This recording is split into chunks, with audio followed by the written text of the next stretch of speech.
The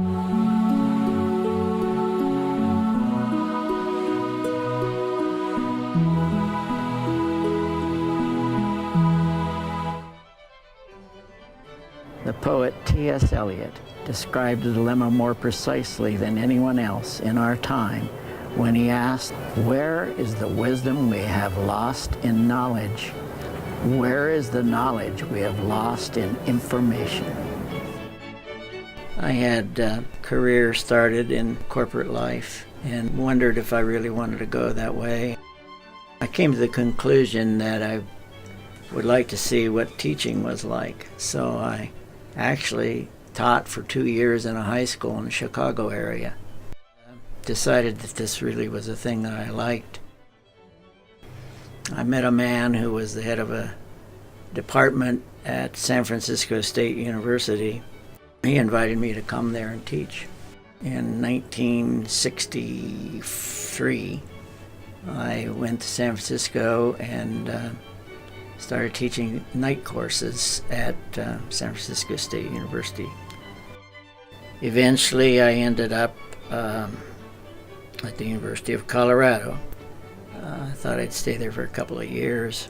Turns out I stayed there for 35. And it shows you how planning does in life. I got a lot of teaching awards.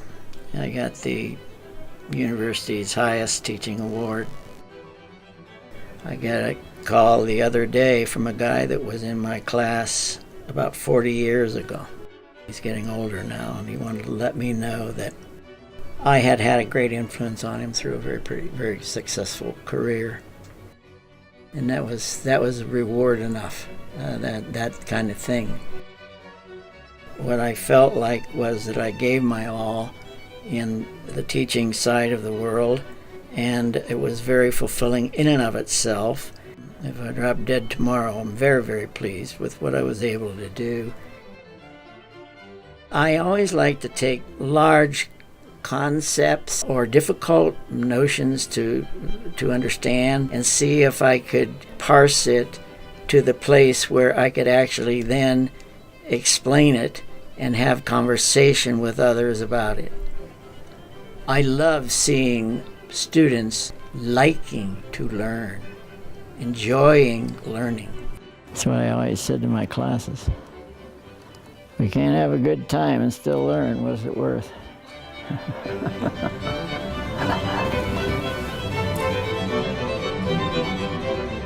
I turned 65, and I thought that it was time for me to do other things.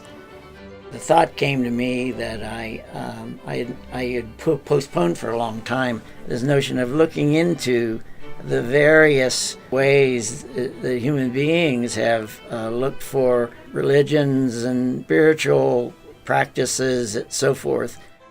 I decided that this would be a good project to try to put together, so I would do, as I always did, read difficult books, treatises, and papers, and so forth. Well, what I decided to do was to go in the evenings to Barnes & Noble bookstore, and I'd spend 3 or 4 hours there in the evening. And so I'm over in the spirituality and religion sections. I look down and I see a book called The Way Things Are by somebody by the name of Huston Smith. In the summer of 1984, Huston Smith, the eminent historian of religion, arrived at the campus of the University of California at Berkeley, and like many a scholar before him, took a tour of the main library. The bountiful collection of books was a tantalizing sight. As he followed the arrows and read the labels at the end of each shelf, such as history, literature, and chemistry, it occurred to him that something vital was missing. Where is the arrow that points to importance? Where is the arrow toward wisdom? So I get the book and I read it, and it grabs me, and it shows me in each of the chapters different parts of this very brilliant sage, in my opinion. every time I'd read a chapter, I'd get something else that I wanted to read also.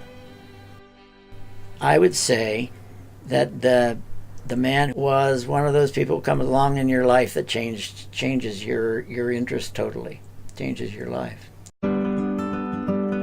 I decided that I wanted to meet him. I'd read probably 12 or 14 of his books.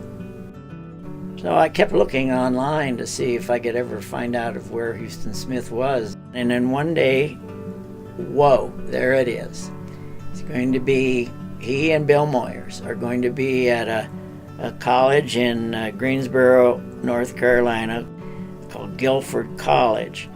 And that they're going to be there for a whole day, but on the evening before, in the War Memorial Auditorium of Guilford College, there's going to be a talk. It turns out that Bill Moyers was the one who gave the talk.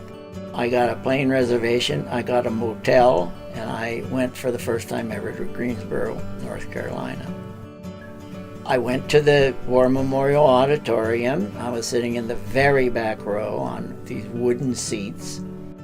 Moyers got finished with his talk. He said at the beginning that he was going to have a question and answer period. And I said, that's going to be my signal. As he started the question and answer period, I wandered my way down to the front, right in back of Huston Smith's wheelchair.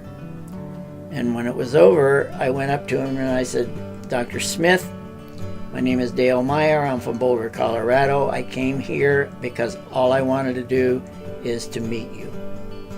And I put out my hand and he shook my hand and I said, so thank you very much for all you have done. You have changed my life. You have given me a new way of seeing things. And I want to thank you again. And I started walking away and he says, wait a minute. You're not going to walk away that way. There's a man coming down to take me up in the wheelchair and I want you to walk along with me. He said, now you're here and when are you going back? And I said, well, I have a reservation. I'm going to stay another day. He said, well, okay, you be at the president's office at Guilford College at 8 a.m. tomorrow morning, and you're going to follow Bill Moyers and I around to all the classes we're going to in that college.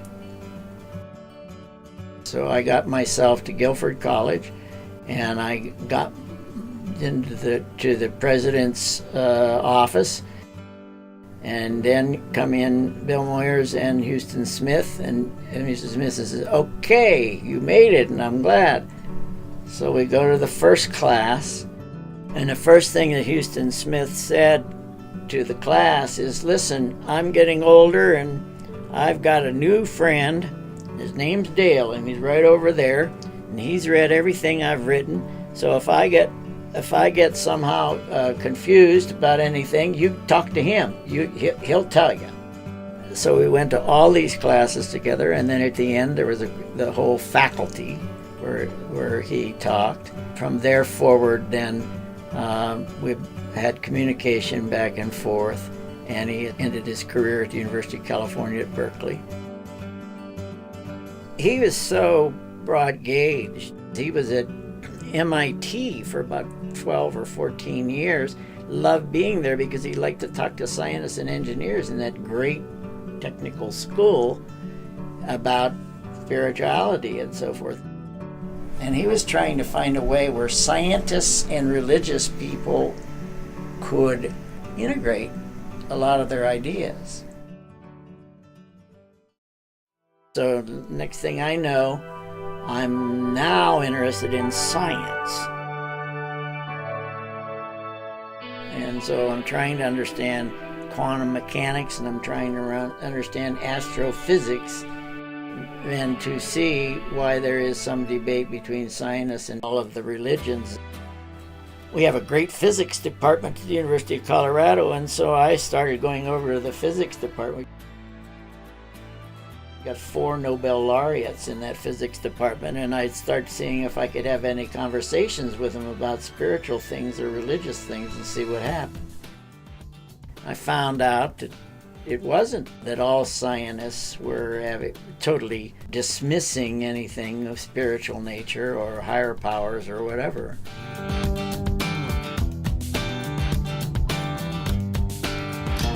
It seems to me there are more and more people in the United States of America trying to figure out something much larger than our materialistic society.